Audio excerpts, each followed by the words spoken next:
Assalamualaikum warahmatullahi wabarakatuh.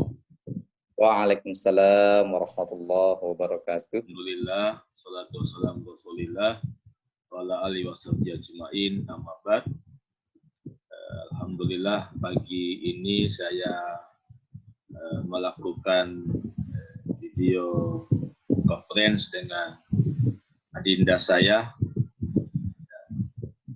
Mas Ri, yang saat ini sudah mukim di Surabaya. Ya, awalnya hanya hijrah untuk mencari kehidupan, tapi pada akhirnya Allah membukakan kehidupan baru, ya, menemukan pasangan jiwanya juga di Surabaya, sehingga saya kira akan mungkin sudah akan tinggal di sana.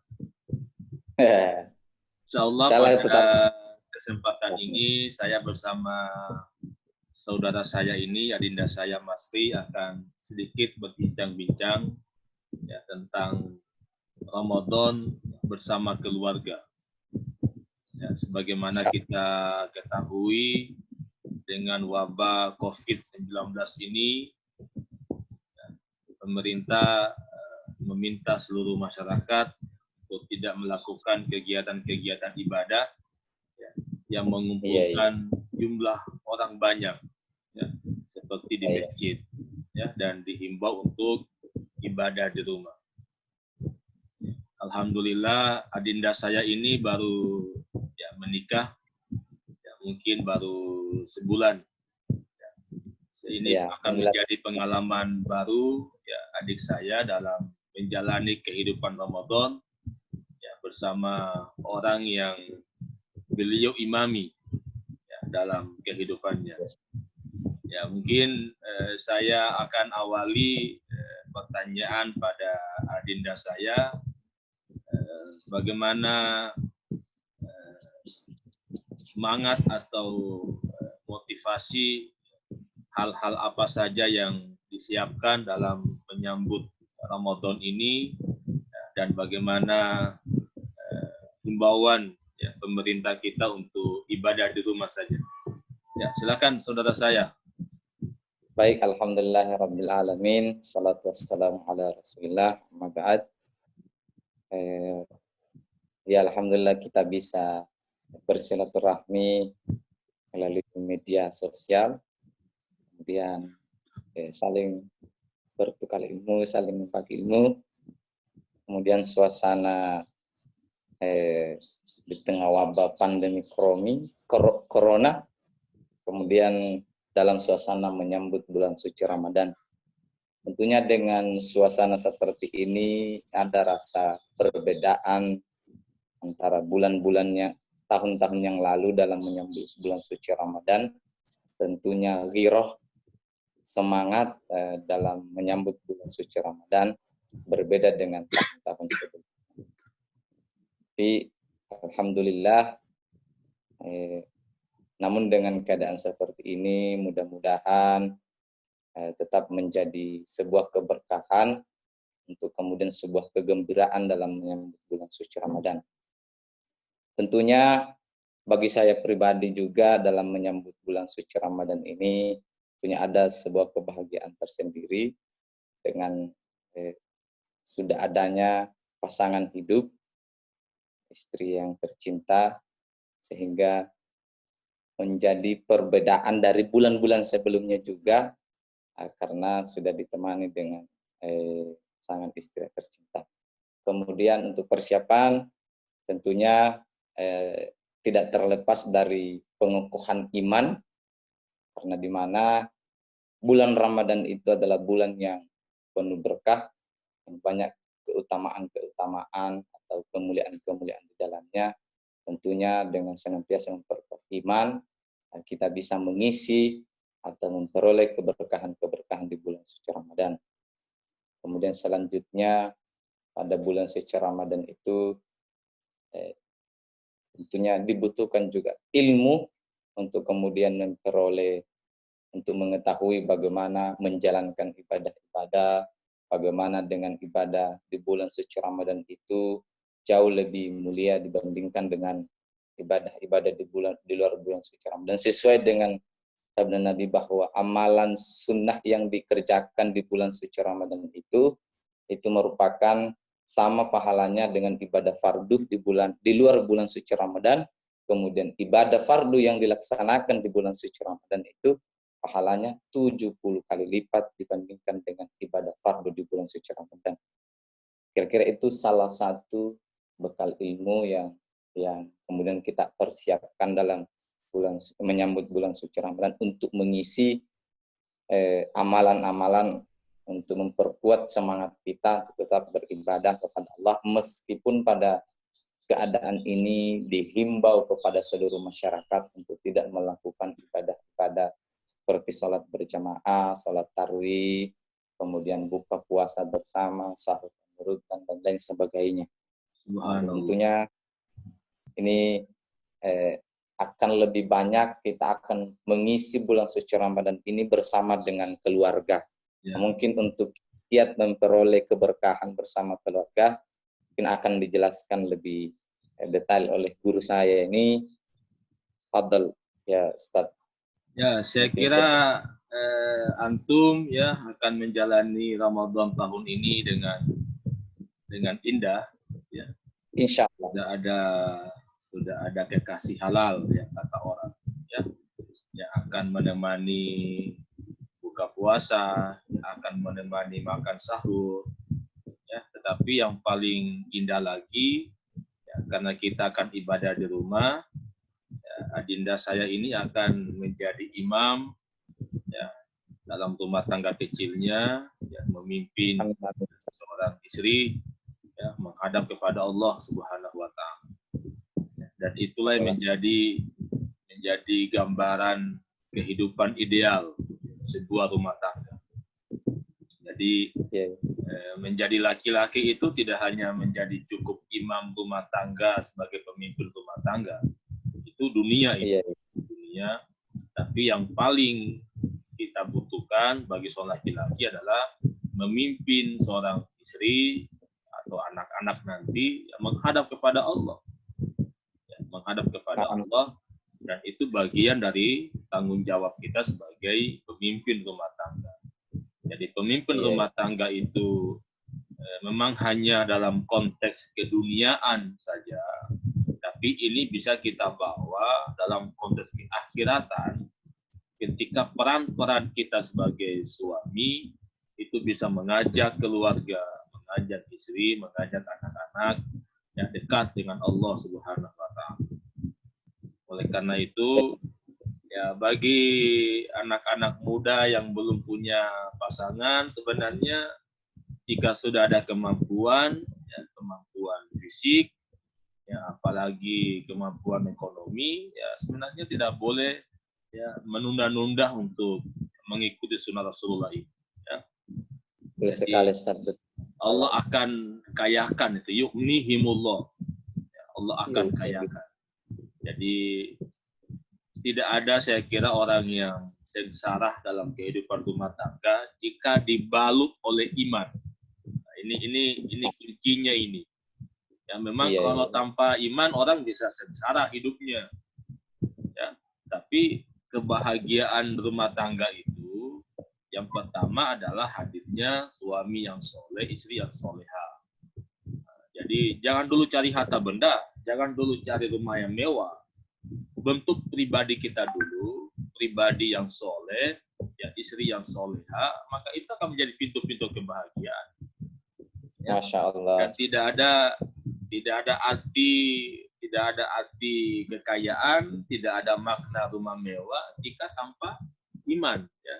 Jadi saudara adinda saya, adik saya ini sudah menjelaskan bahwa dalam menyambut Ramadan, ya, hal yang utama ya kita sadar iman.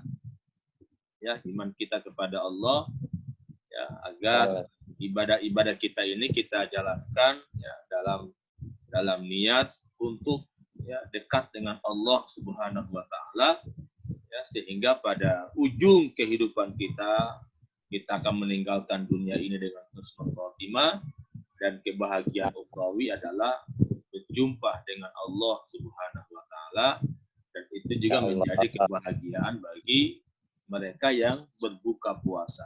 Nah, jadi ada dua kebahagiaan bagi yang berpuasa, bahagia ketika berbuka dan bahagia ketika berjumpa dengan Allah Subhanahu wa taala. Ya, itu saya kira tambahan ya, penjelasan. Kira-kira Adinda saya ini nanti Ramadan ini bagaimana ini kondisi apa ini? Ya, saya yakin kan antum ini luar biasa lah. Sudah dibentuk oleh kehidupan yang keras. Ya. Orang-orang yang sukses itu biasanya lahir dari didikan yang keras. Ya. Nah, kalau anak-anak muda ya tanpa ada pengalaman-pengalaman hidup yang keras, kadang-kadang menjadi lemah jiwanya. Ya, lemah jiwanya. Insya Allah sambil menata iman juga Ustaz, sambil memperbaiki diri, sambil mengevaluasi diri, sambil mensucikan diri, berbanyak beristighfar, banyak mohon ampun kepada Allah. Mudah-mudahan tetap kita diberikan kesehatan bersama Ustaz, bersama istri, dalam memperbanyak amalan-amalan di bulan suci Ramadan. Ya. Apalagi antum ini sudah ada kabar gembira yang luar biasa. Ya, jadi alhamdulillah. Ya, mudah-mudahan meskipun para ulama kita, ya, para agama memberikan rukhsah ya kepada wanita yang hamil untuk tidak puasa, ya, tapi ya mudah-mudahan istri antum kuat, ya. Saran saya puasalah, ya, puasa, ya, supaya jiwa anak itu merasakan spiritualitas ibu ketika dia berpuasa. Jadi pendidikan anak itu tidak hanya ketika dia lahir, ya, pasca kelahiran, ya, tapi saya kira antum dengan menjaga diri, ya, menjaga kehormatan diri yang kemudian dipertemukan dengan wanita yang sangat luar biasa tanpa ada campur tangan hal-hal duniawi yang lama-lama, itu sudah menjadi awal proses ya pendidikan anak Anda. Nah, maka tugas Anda berikutnya adalah menjaga ya selama 9 bulan ini, mendidik selama 9 bulan ini ketika masa-masa kehamilan ya dari istri antum. Insyaallah mohon. Apa yang dijaga? Yang dijaga yang pertama jiwa, ya, jiwa istri, perasaan istri. Ya, karena seluruh perasaan istri wanita yang hamil akan dirasakan oleh janinnya, ya, janinnya. Jadi selalulah bahagiakan pasangannya. Ya, kalau misalnya pasangannya sedikit koslet, ya ingatkan bahwa hati-hati sayang. Ya, koslet itu akan dirasakan oleh apa yang ada dalam dirimu. Ya. Iya. Jadi menjaga perasaan pasangan. Nah, yang kedua ya untuk bisa melahirkan qurratu a'yun yang hebat, maka antum mesti menjaga apa yang Anda berikan pada istri Anda. Ya. Jadi nafkah mesti halal, ya, mesti halal. Ya, jika ada nafkah yang subhat, ya disimpan di luar saja. Ya, dibelikanlah sesuatu yang tidak berbentuk makanan. Ya, misalnya belikan buku, ya belikan apa gitu ya. Jangan dibelikan yang sifatnya makanan yang kemudian dikonsumsi oleh keluarga, karena itu bisa mempengaruhi ya, jiwa janin. Dan saya kira nanti Ramadan tahun ini Adinda saya akan semakin indah jika dalam hari-hari Ramadan bisa baca Quran bersama istri, ya. Mungkin saling ganti-gantian, mungkin antum yang pertama membaca, dia mendengar, ya, lembaran berikutnya dia baca, antum mendengar, ya. Subhanallah.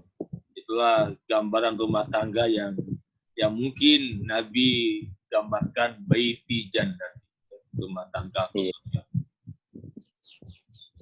Jadi untuk mengisi bulan Ramadan, tentunya persiapan itu tentunya kita mestinya menyusun target dulu, menyusun perencanaan seperti apa yang harus, seperti misalkan membaca Al-Quran.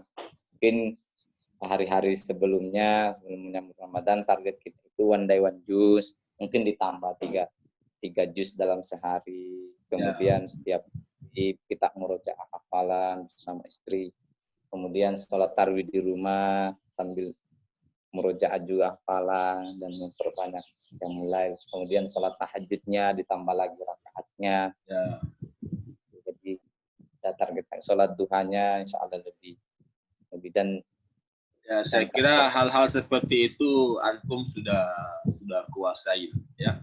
Yang tinggal kita butuhkan ini semangat imania kita ya. Karena ini yang kadangkala menghancurkan segala perencanaan kita ketika iman tidak kuat.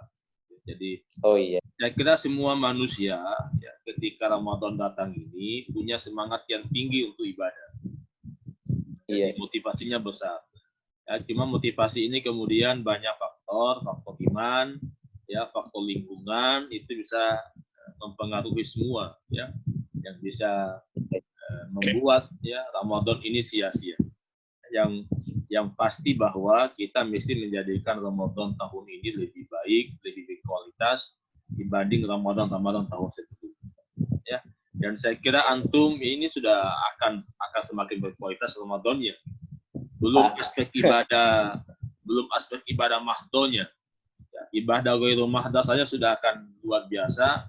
Ya, artinya berbuka puasa bersama istri, makan sahur bersama istri, membantu istri menyediakan hidangan buka puasa, membantu istri menyediakan makan sahur, itu keindahan luar biasa yang akan menemani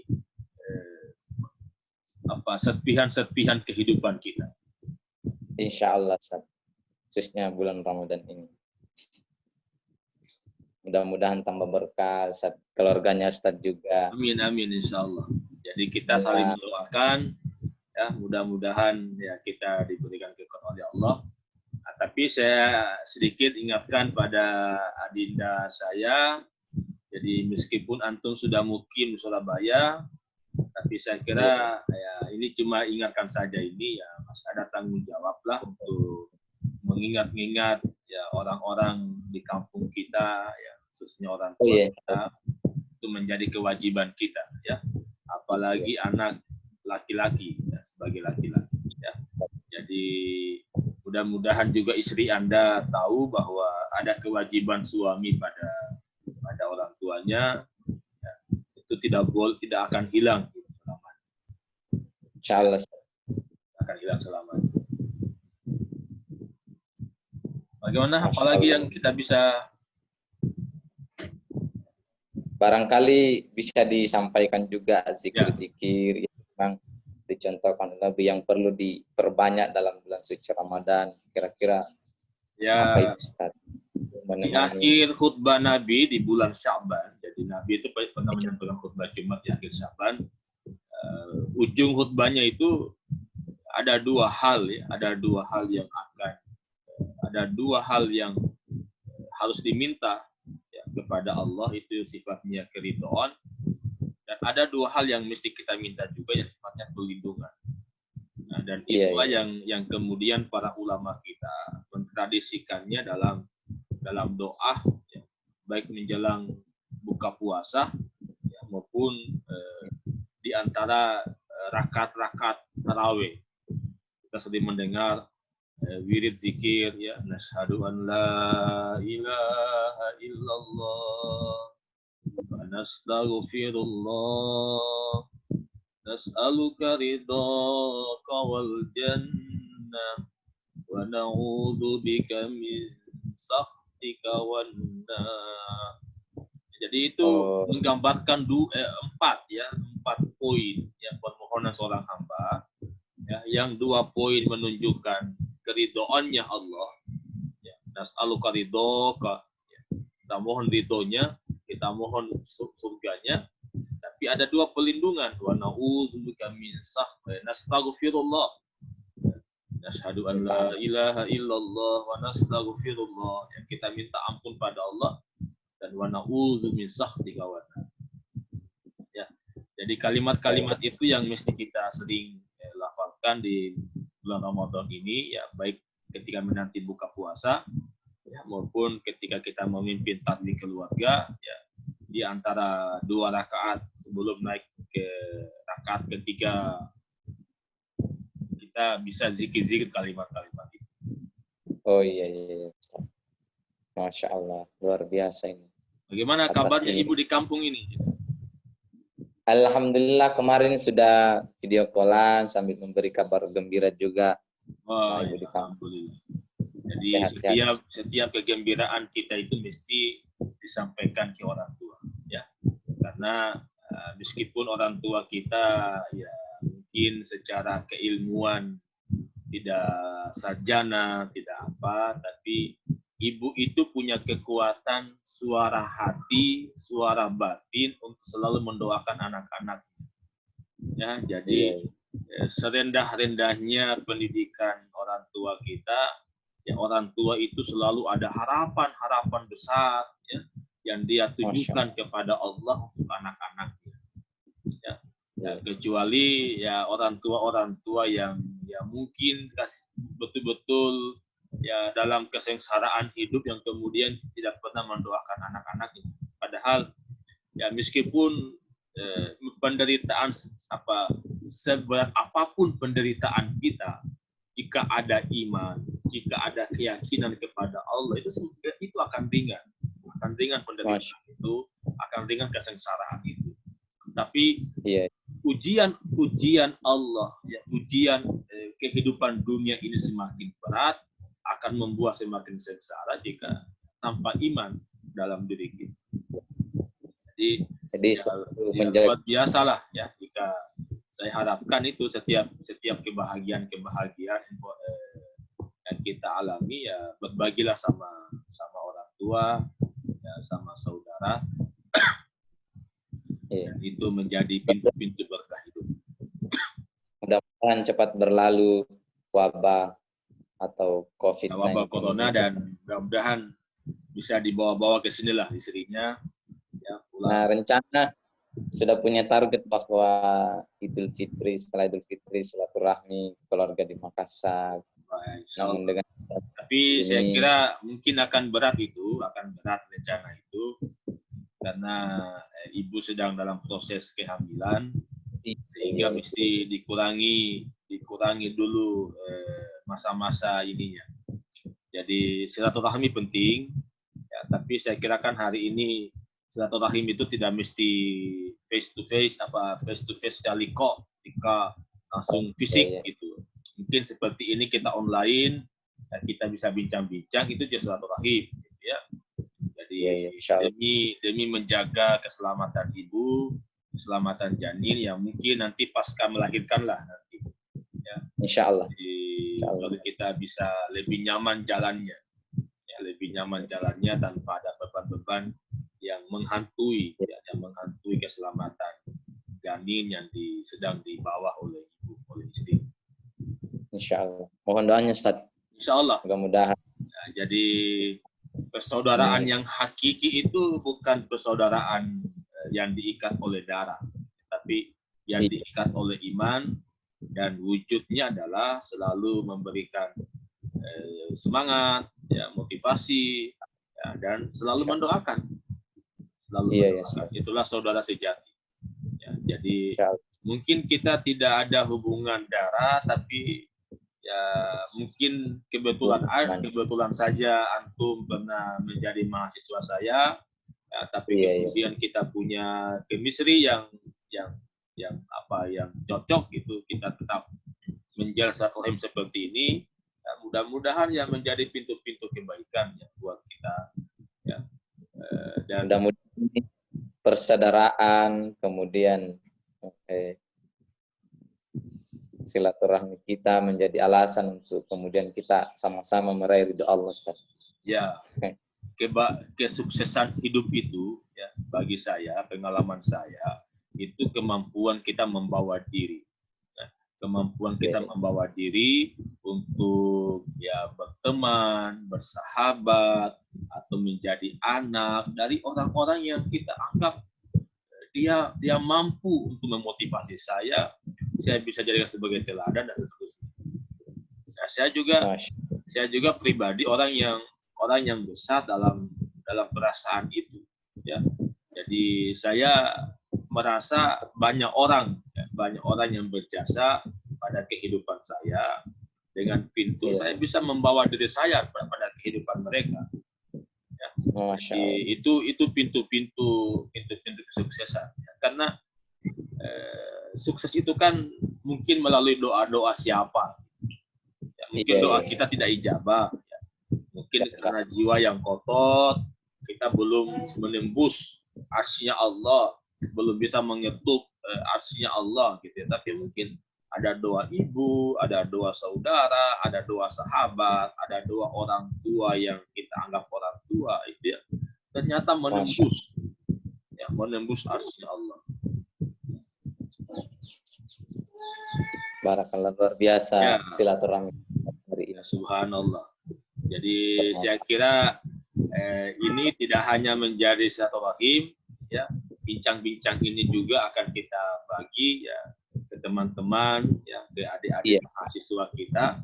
Ya, mudah-mudahan bisa menjadi motivasi buat mereka untuk menjalani kehidupan dunia dalam kekuatan iman dan kemampuan diri untuk mengolah diri, menjaga diri, mengembangkan diri.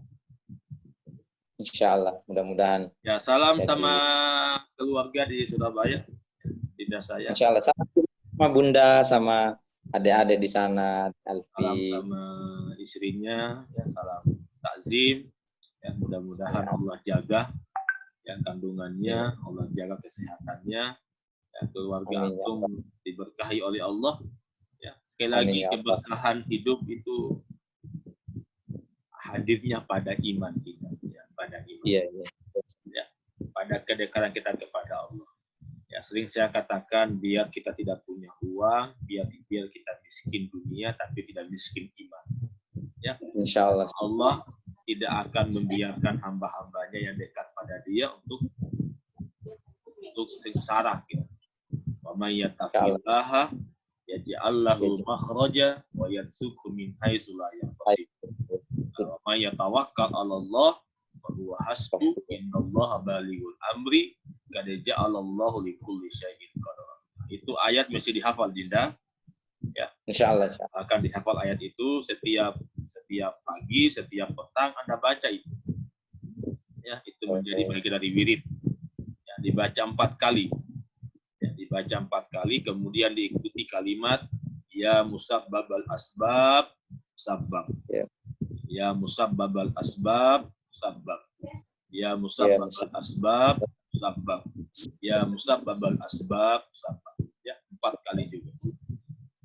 Mada tarjim? Ya musabbabul asbab itu ya wahai zat, ya, yang menjadi seluruh sebab. Oh iya. Kalau hal ini kan Allah yang menyebabkan. Terjadinya wabah corona ya Allah yang punya sebab. Ya. Segala kehidupan ini ada kekuatan Allah. Ya. Jadi wahai zat yang menyebabkan segala sesuatu hadir, tercipta, ya, sebabkanlah. Dan itu karena kita minta ittaqillah yaj'allahu makhraja, ya, mudah-mudahan Allah memberi kita kemudahan-kemudahan hidup, ya, rezeki-rezeki yang tak disangka-sangka, ya. Itu saya pribadi selalu mengamalkan, ya, dalam setiap doa-doa saya. Ya. Setelah salat subuh atau sesalat salat duha? Ya, bisa setelah salat subuh, ya. Ketika antum zikir pagi, ya, atau maghrib, zikir petang, itu bisa menjadi bagian zikir. Saya kira mungkin cukup ya, Dinda saya. Syukran jazak. Mudah-mudahan berkah. Ya, mudah-mudahan sekali lagi tadi saya sudah mendoakan antum, ya, mudah-mudahan istri Anda sehat, ya, sehat janinnya, rumah tangga bahagia. Ya, meskipun saya tidak bisa menyaksikan langsung akad nikah antum, tidak menghadiri resepsi antum, tapi ya, doa senantiasa saya panjatkan untuk adik-adik saya yang secara spiritualitas, secara jiwa, ya kita punya hubungan-hubungan yang sangat indah dalam kehidupan ini. Iya, insya Allah saya merasakan sekali kenikmatannya itu, Ustaz. Ya, saya kira cukup ya, kita tutup ya membaca kafaratul majelis. Aqulu qouli hadza wa astaghfirullah li wa lakum subhanahu wa bihamdik nasyhadu an la ilaha illa anta wa nastaghfiruka wa natubu ilaik. Ya Allah wafiq ila qawmit thoriq wa billahi taufiq wal hidayah. Nun wal kalam ma yasturun. Assalamualaikum warahmatullahi wabarakatuh.